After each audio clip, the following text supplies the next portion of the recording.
Hello dear students. So in previous lectures we have covered the mole concept. What are the moles, how to calculate the moles, and what is the relation between number of atoms and number of moles, and the relation between number of moles with mass.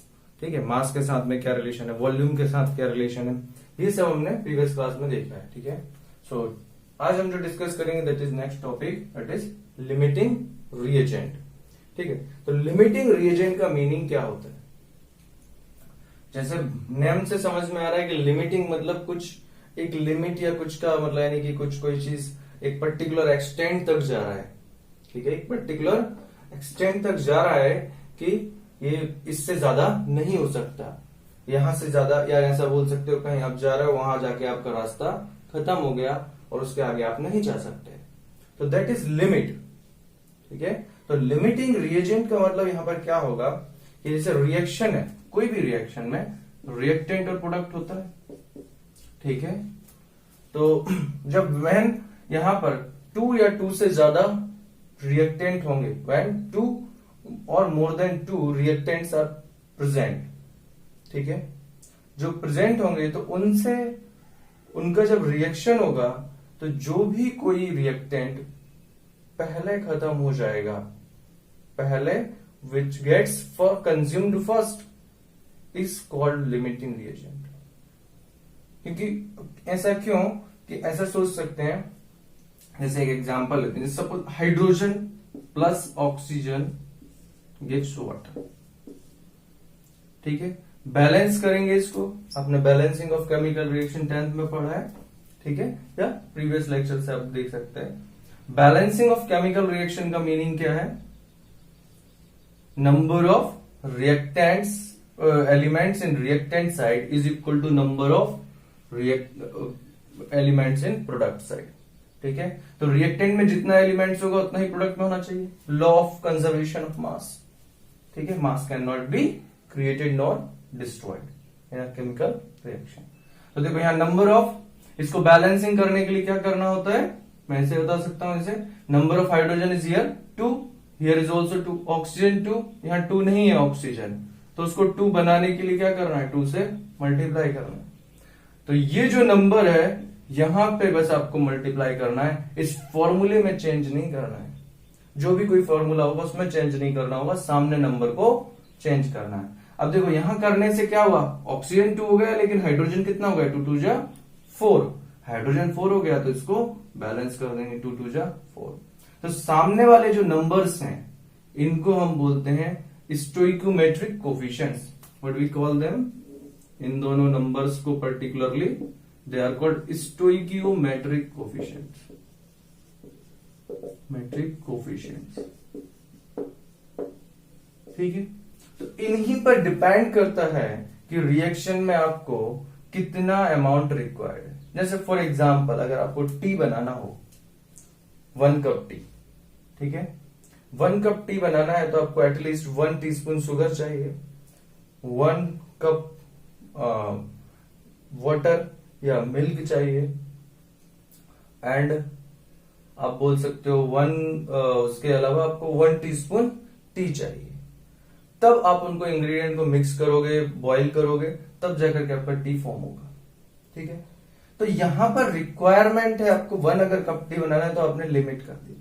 अब मैंने आपसे कहा आपके पास 1 kg sugar है, 1 cup milk है और 1 kg T है, तो कितनी चाय बना सकते हो? ठीक है, 1 cup milk, 1 kg sugar, 1 kg T, बताओ चाय कितना बनेगा? तो सिंपल है, 1 कप मिल्क है तो इसके करस्पॉन्डिंग तो आपको 1 टीस्पून शुगर चाहिए ना, 1 टीस्पून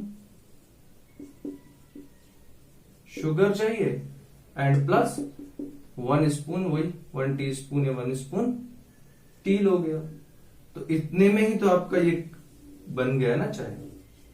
आपने लेकिन 1 kg तो नहीं यूज कर लिया, तो ये तो इसमें से 1 टीस्पून जाएगा तो ऑलमोस्ट मतलब 1 kg बचा रह जाएगा, ये भी 1 kg बचा रह जाएगा.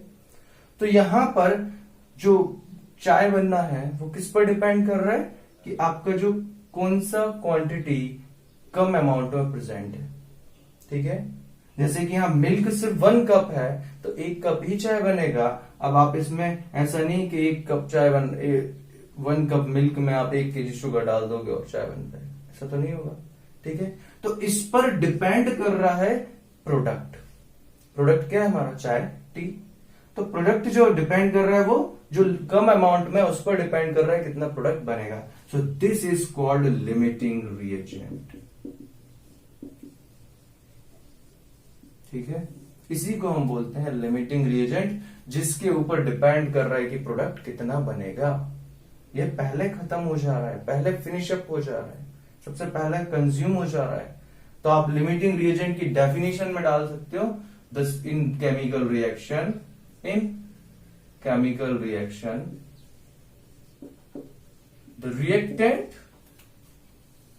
the reactant which gets consumed first is and it limits the amount of product formed is called limiting reagent। मुश्किल नहीं है, बहुत आसान है। ठीक है, तो इसी पर डिपेंड करता है। अब ये तो था डेली लाइफ का एग्जांपल, यहां पर तो आपको पता है इतना इतना ये अमाउंट से ही सब समझ आ गया कि ये आपका जो है लिमिटिंग रिएजेंट होगा। पर रिएक्शन में कैसे समझेंगे, चलो वो देखते हैं।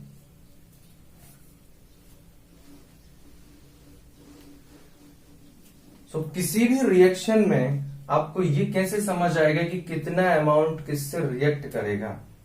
तो इसके लिए चाहिए आपको बैलेंस्ड केमिकल रिएक्शन। ठीक है, तो आपको क्या करना है, किसके लिए कितना अमाउंट चाहिए। जैसे कि मैंने बोला 1 कप के लिए आपको 1 टीस्पून शुगर चाहिए, 1 टीस्पून टी चाहिए, 1 कप मिल्क चाहिए या वाटर चाहिए। तो वो जो अमाउंट है वो हमने प्रिडिक्ट किया, वो हमने फिक्स किया है। ठीक है, हमें पता है एक्सपेरिमेंट से। तो यहां कैसे पता चलेगा कि हमें किसमें कितना अमाउंट लेना है, कौन सा रिएक्टेंट का कितना अमाउंट लेने से होगा। तो वो पता करने के लिए आपको आना चाहिए बैलेंसिंग ऑफ केमिकल रिएक्शन।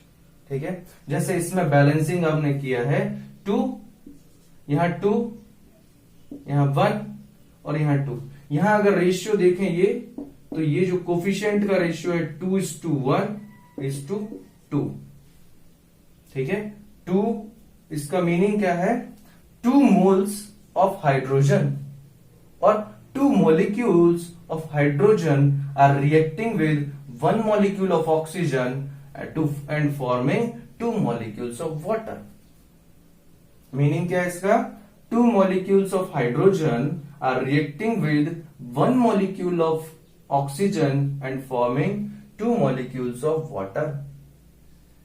ठीक है, तो इसको आपको इसी फॉर्म में याद रखना है। इस जो बैलेंस कर लोगे रिएक्शन को, उसके बाद आप बोल सकते हो किसमें कितना अमाउंट नीडेड है। मतलब यहां पर आप बोल सकते हो 2 मोल्स ऑफ हाइड्रोजन, मोल्स के टर्म्स में बोलना है। ठीक है, बेटर होगा मोल्स के टर्म्स में ही सब कुछ calculation. 2 moles of hydrogen needed to react with 1 mole of oxygen and forming 2 moles of water. ठीक है, तो ये रेशियो फिक्स हो गया कि ये रेशियो चाहिए। अगर इस रेशियो में कुछ चेंज होता है, जैसे अगर मैं बोलूं आपसे 1 मोल ऑफ हाइड्रोजन के साथ कितना ऑक्सीजन चाहिए होगा टू रिएक्ट कंप्लीटली, तो 1 मोल ऑफ ऑक्सीजन 2 के साथ में 1 चाहिए था, तो 1 के साथ में 1/2 हो जाएगा।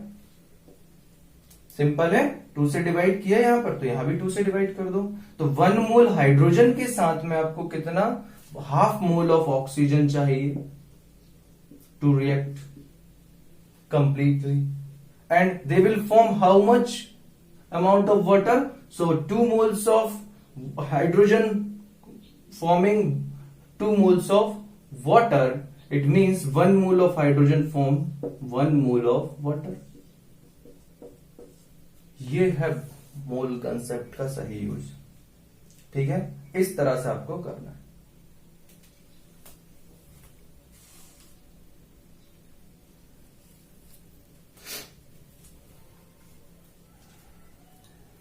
ठीक है, अब जैसे यहां पर अगर मैंने बोला सपोज 4 मोल ऑफ हाइड्रोजन के साथ में कितना आपको ऑक्सीजन चाहिए पड़ेगा टू कंप्लीटली रिएक्ट, तो आप बोल सकते हो ये 4 मोल है तो आपको ऑक्सीजन कितना चाहिए टू रिएक्ट कंप्लीटली 2 मोल, क्योंकि 2 के साथ 1 तो 4 के साथ 2, इसको 2 से मल्टीप्लाई किया तो इसको भी करो और सिमिलरली इसको भी, तो it will produce 4 mole of water.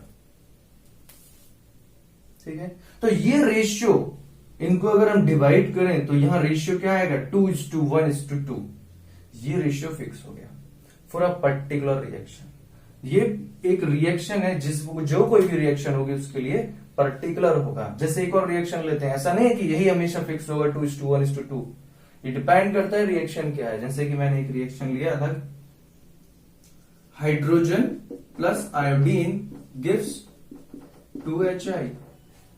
ठीक है, बैलेंस्ड रिएक्शन है, बैलेंस कर लिया, बैलेंस नहीं है तो बैलेंस कर लेना, हाइड्रोजन 2, इधर 2 नहीं है तो 2 से मल्टीप्लाई करो और आयोडीन तो 2। ठीक है, तो ये बैलेंस्ड है, तो इसका मीनिंग क्या है 1 mole of hydrogen needed to react with 1 mole of iodine to form 2 moles of hydrogen iodide. ठीक है, उसके साथ ये मीनिंग होगा। तो अगर आपके पास में 2 मोल हाइड्रोजन है तो उसके साथ में 2 मोल आयोडीन लेना है to form 4 moles of hydrogen iodide. ठीक है, सिमिलरली अगर आप बोलोगे 1/3 मोल ऑफ हाइड्रोजन है तो आपको 1/3 मोल ही आयोडीन का लेना पड़ेगा टू फॉर्म 2/3 हाइड्रोजन आयोडाइड। इसको 3 से डिवाइड किया तो इसको भी सिमिलरली। ये बैलेंसिंग का फंडा है कि यहां से आपको इस स्टोइकियोमेट्रिक कोफिशिएंट से बैलेंस्ड रिएक्शन में स्टोइकियोमेट्रिक कोफिशिएंट से पता चल जाता है कि कितना अमाउंट किसके साथ रिएक्ट करेगा। ठीक है, तो ये तो हो गया बेसिक, यहां पर आपको ये पता चल गया। अब लिमिटिंग का मतलब क्या है, जैसे कि आपको फॉर एग्जांपल वाटर में दिया है, अभी जो हमने वाटर का 2:1:2 वाला रेशियो देखा वाटर का बैलेंस्ड रिएक्शन। अगर आपको सपोज दिया है हाइड्रोजन का 10 मोल्स, ऑक्सीजन का 3 मोल्स, ठीक है, और बोला है बताओ अभी वाटर कितना बनेगा या फिर कौन पहले खत्म हो जाएगा, who is the limiting reagent. तो अब यहां पर देखो कि आपको 1 मोल ऑफ ऑक्सीजन के साथ में 2 मोल्स ऑफ वाटर चाहिए। ठीक है, तो यहां पर तो एक दिया है रेशियो, आपको ये गिवन है कि हाइड्रोजन का 10 मोल्स है और ऑक्सीजन का 3 मोल्स है, who is the limiting reagent. तो आपको ध्यान रखना है कि यहां पर ये 10 मोल्स या 3 मोल्स, तो देखो पहले कि रेशियो क्या होना चाहिए 2:1, तो क्या 10:3 2:2 आ रहा है, 2:1 आ रहा है, नहीं, ये कितना आ रहा है 3×3=9, आपका कुछ ये अलग ही रेशियो आ जाएगा 10:3, 3×3=9, 3 से ज्यादा आ जाएगा, डबल नहीं है। तो अगर इसका मीनिंग क्या हुआ, इससे कितना 1 से इसके 1 मोल से रिएक्ट कर रहा था 2, तो इसके 3 मोल से कितना रिएक्ट करेगा, ऐसे करना है 1 mole of oxygen requires 2 mole of hydrogen, then 3 mole of oxygen require 6 mole of hydrogen, 3 से इसमें मल्टीप्लाई, सिंपल है। तो यहां तो 10 मोल प्रेजेंट है, ये वैसे ही हो गया 1 kg शुगर जैसा, ये ज्यादा अमाउंट में प्रेजेंट है, कम अमाउंट में प्रेजेंट है, तो रिएक्शन में ऑक्सीजन पहले खत्म हो जाएगा तो उसी के करस्पॉन्डिंग प्रोडक्ट बनेगा। क्योंकि ये तो खत्म हो गया, फिर ऑक्सीजन बचा ही नहीं है, तो हाइड्रोजन रिएक्ट किससे करेगा। ठीक है, तो वैसे ही 1 टीस्पून अपने शुगर ले लिया तो 1 कप चाय बन गया, वो बचा हुआ का थोड़ी उसमें डाल देंगे। ठीक है, तो वो तो उसके लिए तो रिएक्ट करने के लिए कुछ नहीं बचा ना, उतना वाला जो शुगर बचा बन गई।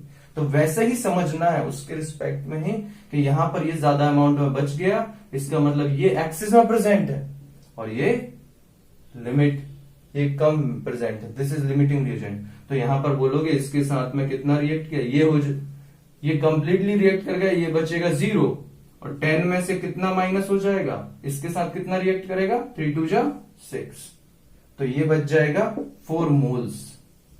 हाइड्रोजन 4 मोल्स बचा रह जाएगा, लेकिन यहां पर ये पूरा कंज्यूम हो गया। So this is your limiting reagent.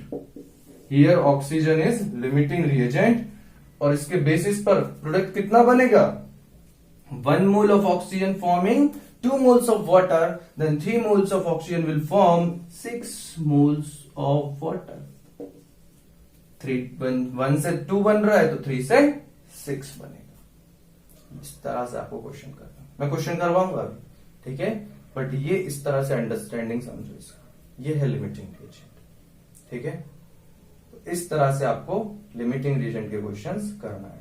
आपको अब यही चीज दिया रहेगा, कभी नंबर ऑफ एटम्स के फॉर्म में दिया रहेगा, कभी नंबर ऑफ मॉलिक्यूल्स के फॉर्म में दिए रहेंगे क्वेश्चंस में गिवन इंफॉर्मेशन, कभी आपको उनका मास दिया रहेगा, बट आपको उनको कन्वर्ट कर लेना है नंबर ऑफ मोल्स में, और उसके करस्पॉन्डिंग उस रेशियो को मेंटेन करना है। उसी से आपको पता चल जाएगा कौन लिमिटिंग है कौन नहीं है, ठीक है। तो इस तरह से आप करना है। चलो देखते हैं question. So here is our question, ठीक है। इसको क्वेश्चन को ध्यान से देखना, एक्चुअली लिमिटिंग रिएजेंट से ही रिलेटेड है, बट एग्जैक्टली लिमिटिंग रिएजेंट का क्वेश्चन नहीं है, पर कैसे आपको जो है प्रोडक्ट बनता है कितना क्या, उस पर बेस्ड है basic question. Calculate mass of oxygen, calculate mass of oxygen required to burn 14 gram of C2H4 means ethene, ठीक है। ये हमने पहले 10th क्लास में पढ़ लिया C2H4, ठीक है, ये याद होगा आपको, ठीक है। C2H4 इथीन, तो ये इथीन है, ठीक है।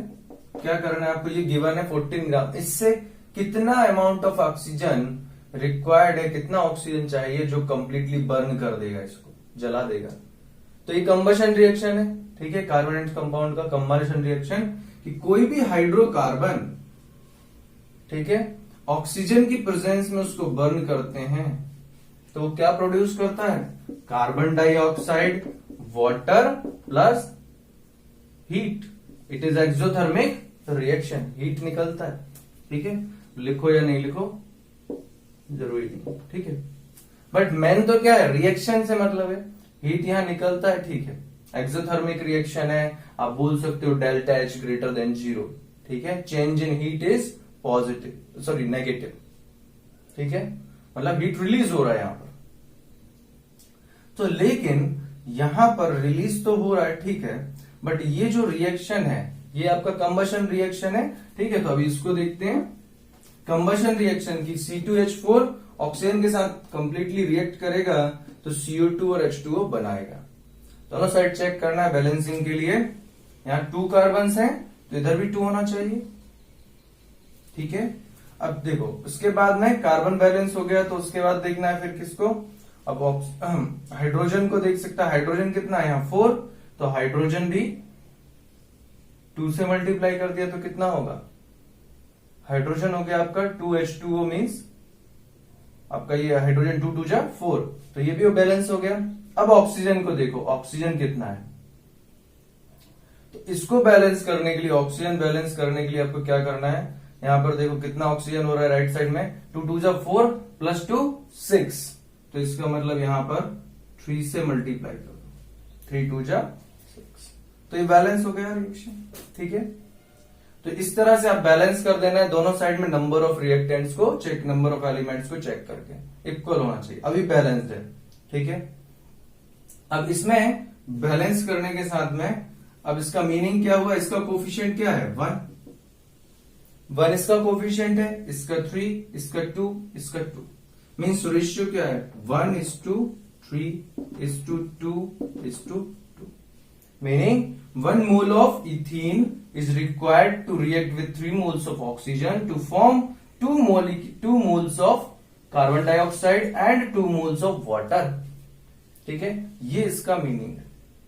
तो अब हमें चाहिए कि यहां पर क्या दिया है आपको, 14 ग्राम ऑफ इथीन, तो आपको ये दिया है तो इसका नंबर ऑफ मोल्स कैलकुलेट करना है।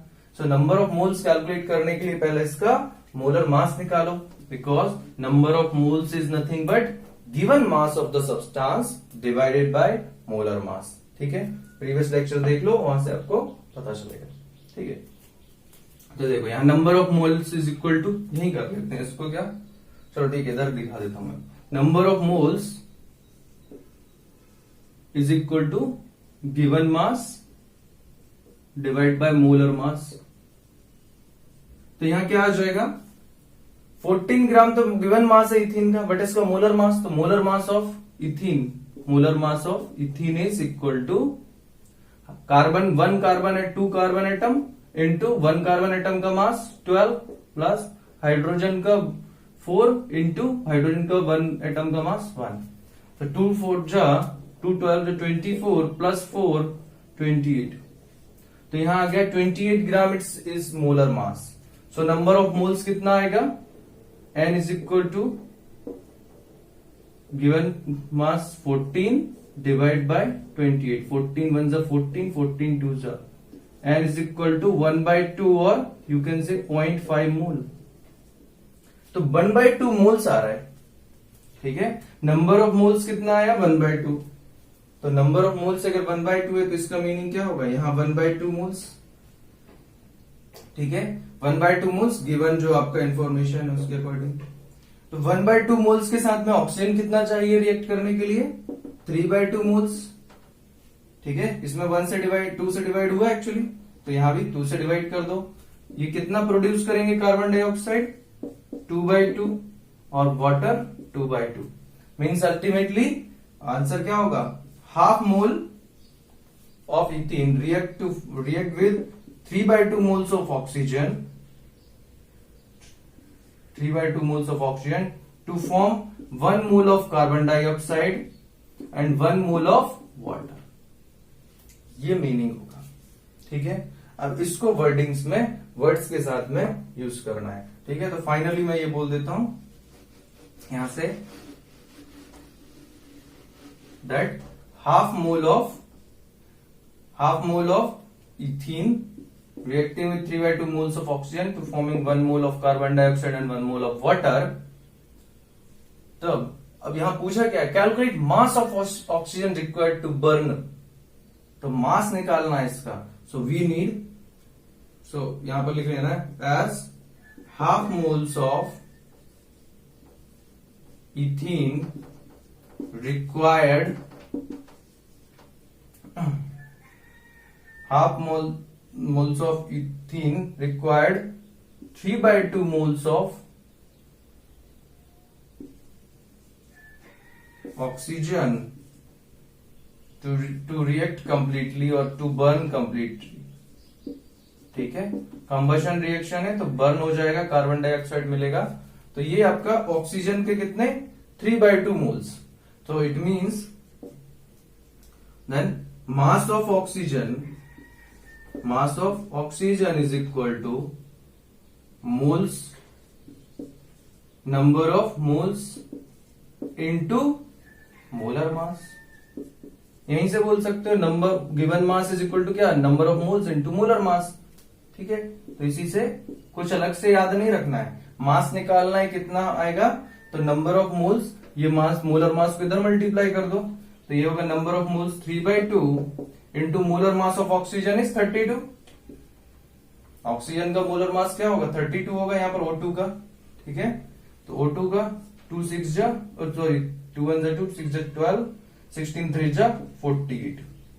तो 48 ग्राम क्या होगा, mass of oxygen is 48 gram of oxygen is required to burn completely with ethene. इस तरह से आपको सॉल्व करना है। ठीक है, तब जाके कंप्लीट सॉल्यूशन होगा। तो मैंने जो पहले किया था वो आप यहाँ डायरेक्टली भी कर सकते हो उस स्टेप को रिड्यूस करके, बट स्टार्टिंग में समझने के लिए, अच्छे से याद रखने के लिए इस तरह से करना है। बैलेंस करो, उनका रेशियो देखो, उसके बाद क्या गिवन इंफॉर्मेशन है उसको पुट अप करके उसके अकॉर्डिंग देखना है। ठीक है, तो चलो इस तरह से आप सॉल्व कर सकते हैं। ठीक है, चलो next type of question. So here is our next question, that is given है 50 kg of nitrogen and 10 kg of hydrogen are mix to produce ammonia gas. ठीक है, NH3 gas. Calculate ammonia formed, NH3 formed identify limiting reagent in the production of ammonia. ठीक है, तो इसके लिए आपको पहले तो बैलेंस्ड इक्वेशन लिखना है, नाइट्रोजन हाइड्रोजन का रिएक्शन। तो नाइट्रोजन हाइड्रोजन के साथ रिएक्ट करता है तो क्या फॉर्म कर रहा है, अमोनिया। इसको बैलेंस करना है तो क्या, नाइट्रोजन टू नाइट्रोजन। ठीक है, इस साइड में 1 था तो 2 से मल्टीप्लाई कर दिया, फॉर्मूले में चेंज नहीं, सामने है स्टोइकोमेट्रिक कोफिशिएंट। अब यहाँ हाइड्रोजन कितना हो गया, 2 3 जा 6, तो इसको चेंज कर दो, 3 से मल्टीप्लाई कर दो, तो ये आ गया आपका बैलेंस्ड केमिकल इक्वेशन। ठीक है, अब यहां पर क्या करना है आपको, रेशियो देखो 1:3:2, it means 1 mole of nitrogen is required to react with 3 moles of hydrogen to form 2 moles of ammonia। ठीक है, तो अब यहां पर जो गिवन इंफॉर्मेशन है दैट इज वो मोल्स के फॉर्म में नहीं है, वो है 50 kg nitrogen and 10 kg hydrogen. So first सबसे पहले क्या कन्वर्ट करना है इनको, नंबर ऑफ मोल्स। ठीक है, so number of moles of nitrogen is equal to given mass 50 kg। 50 kg means 50 into 10 to the power 3 या इंटू 1000 बोल सकते हो, इंटू 1000 ग्राम में कन्वर्ट करना है तो क्या करना पड़ेगा, 1000 से, क्योंकि मोलर मास ऑफ नाइट्रोजन कितना होता है 14 ग्राम। 1 का 14 तो 2 का 14 इंटू 2 28 ग्राम आ जाएगा यहाँ पर। That is molar mass of nitrogen, nitrogen के 1 एटम का मास कितना है 14, तो 2 का 28। ठीक है, तो नंबर ऑफ मोल्स क्या है, given mass divide by molar mass. ठीक है, 50 इंटू 1000 बाय 28। अब इसको सॉल्व कर लेना है 2 से, कितना 52 25, तो 25 बाय 14, हमें से कोई दिक्कत नहीं, 25 by 14 into 10 to the power 3। ठीक है, इसको ऐसे ही रख लो, इससे कोई प्रॉब्लम नहीं। ठीक है, आप सॉल्व कर लो तो और बेटर है, बट इतना भी रखोगे तो कोई दिक्कत नहीं। इतना नंबर ऑफ मोल्स है।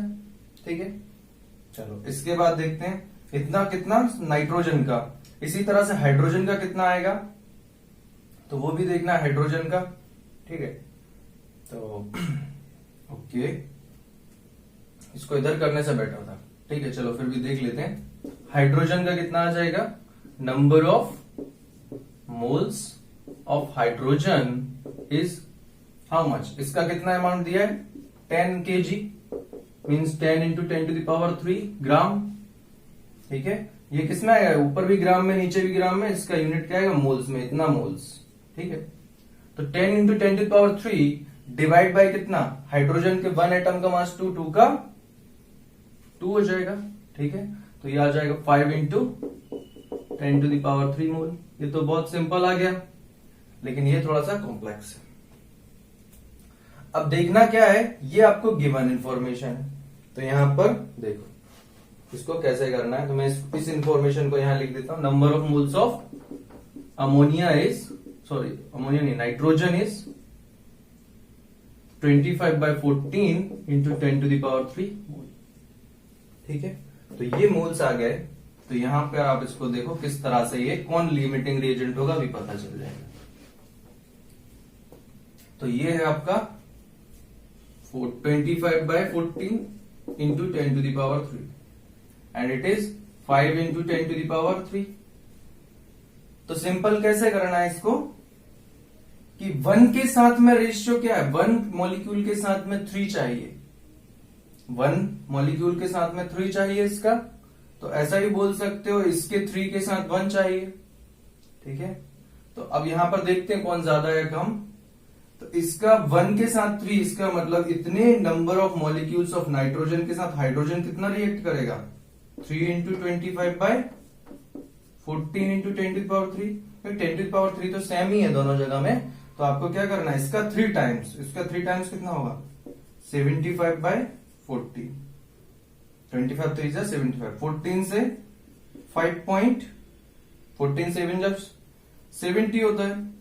ठीक है, तो ये 5 पॉइंट समथिंग आएगा, और यहां तो ओनली 5 है, मतलब इसका 3 टाइम्स क्या होगा 5 पॉइंट समथिंग, मतलब इससे तो ज्यादा आ रहा है ना। ध्यान से देखो, 25 1 मोल के साथ में 3 मोल्स चाहिए, तो इतना मोल्स के साथ में इसका 3 टाइम्स चाहिए, तो इसका मैंने 3 टाइम्स किया हाइड्रोजन, तो हाइड्रोजन का इतना नीड है 75/14, तो इट इज नथिंग बट 75 7 14 7 जा 14 5 जा 70.5 बचा, तो 14 3 जा 42 5.3 अप्रोक्स इंटू 10⁻³ तो वैसे ही रहेगा।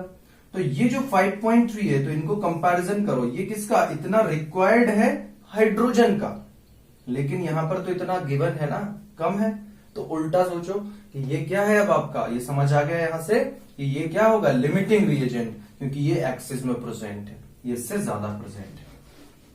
तो अब यहां देखो उल्टा कर लेते हैं। उल्टा क्या करेंगे कि ये 5 इंटू 10⁻³ है, ठीक है, तो इसके अब यहां पर देखो 1 mole of nitrogen reacting with 3 moles of hydrogen completely, और 1 mole of nitrogen required 3 moles of hydrogen, it means 1 mole of hydrogen requires 1/3 mole of nitrogen, ठीक है, 1 mole of hydrogen required 1/3 mole of nitrogen, और we can say 5 into 10⁻³ moles of hydrogen required 5 into 10⁻³ moles of nitrogen, ठीक है, इतना react करने के लिए चाहिए, इतना ही नाइट्रोजन चाहिए बस, ठीक है। तो यहां पर क्या होगा, इसके साथ कितना रिएक्ट करेगा, ये जब कंप्लीटली रिएक्ट कर जाएगा तो इसके साथ कितना, ये तो 0 हो जाएगा, ये कितना बचेगा 25/14 इंटू 10⁻³ माइनस 5 इंटू 10⁻³/3, इतना रिएक्ट करेगा बस। नाइट्रोजन जितना रिएक्ट करेगा उसको जो अमाउंट प्रेजेंट है उससे माइनस करना है, ठीक है। जैसे 1 kg शुगर में से 1 टीस्पून निकला तो कितना बचा, बोल सकते हो 1 टीस्पून का 5 ग्राम वेट होगा या 10 ग्राम होगा, तो आपका कितना बचेगा 1 kg में से आप माइनस कर दो उसको, ठीक है। तो सिमिलरली यहां पर जो जितना प्रेजेंट है उससे हमने इसको माइनस कर दिया जितना रिएक्ट कर चुका है। ये रिएक्टेड अमाउंट है, this amount is reacted amount of nitrogen, it is reacted amount, इतना तो चाहिए ही चाहिए रिएक्ट करने के लिए।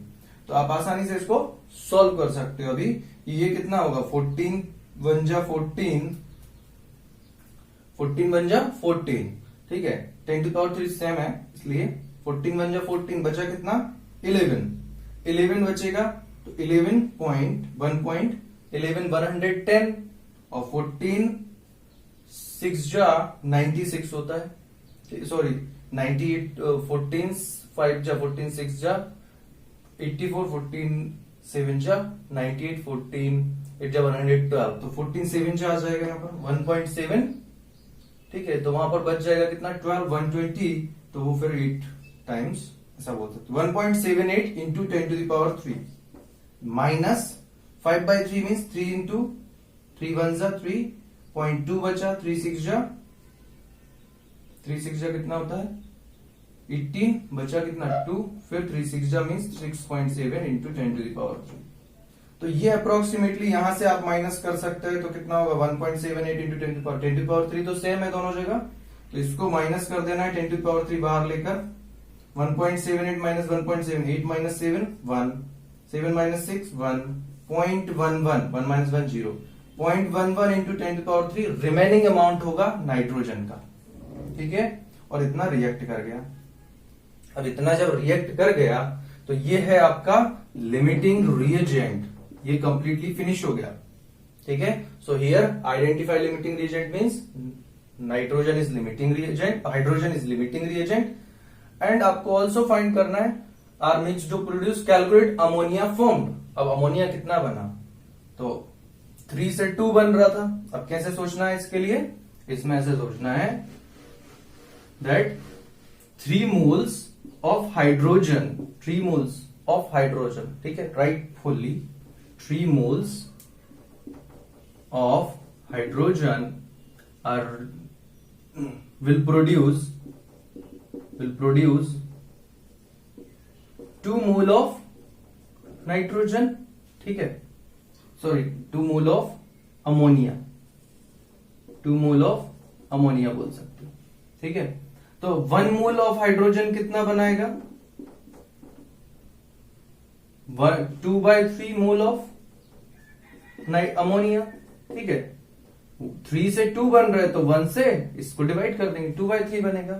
तो इतने सारे से कितना बनेगा, 5/5 into 10⁻³ mole of hydrogen will produce 5 into 10⁻³ into 2/3 mole of ammonia. ठीक है, इतना मोल्स बनेगा। तो ये 5 into 2 10 10⁻⁴/3 moles of ammonia will produce. इसका इतना मोल्स बनेगा 10⁻⁴/3। ठीक है, ये तो नंबर ऑफ मोल्स होगा, बट उसने पूछा है कैलकुलेट अमोनिया फॉर्म्ड, वो उसका मास बताना पड़ेगा ऐसे में कि मास कितना फॉर्म होगा। तो सिंपल है, नंबर ऑफ मोल्स पता चल गया आपको, number of moles into molar mass is equal to mass of the, तो mass of ammonia formed, mass of ammonia formed is equal to number of moles of ammonia formed into molar mass of ammonia। Molar mass of ammonia कितना होगा, nitrogen का 14, hydrogen का 3। ठीक है, वो आप calculate करना है नाइट्रोजन का। ठीक है, यहां कर देते हैं molar mass of ammonia is nitrogen is 14 plus hydrogen is 3 into 1 3, that is 17 ग्राम। ठीक है, तो यहां पर आ जाएगा कितना, इसको यहां देख सकते हैं, number of moles of ammonia is 10⁻⁴/3 into 17 molar mass of, तो ये आ जाएगा कितना ग्राम। इसको आप ऐसे भी लिख सकते हो, 10⁻³ को अलग करें तो 170/3 इंटू 10⁻³ ग्राम, और 170/3 से 3 5 जा 15 बचा 2 20, तो 3 6 जा, ठीक है, 3 6 जा तो 56.67 kg, 10⁻³ मीन्स किलोग्राम। तो इतना प्रोड्यूस होगा। क्या मुश्किल है इसमें, कुछ भी मुश्किल नहीं है। ठीक है, आसानी से आपने इस क्वेश्चन को कर दिया। ये क्वेश्चन 5 मार्क्स का है, बहुत अच्छे से करना, और बहुत इंपोर्टेंट क्वेश्चन है लिमिटिंग रिएजेंट के लिए। इससे बेस्ड आप एक्सरसाइज के या कहीं के भी लिमिटिंग रिएजेंट के क्वेश्चन कर सकते हो। ठीक है, चलो तो आज इतना ही करते हैं।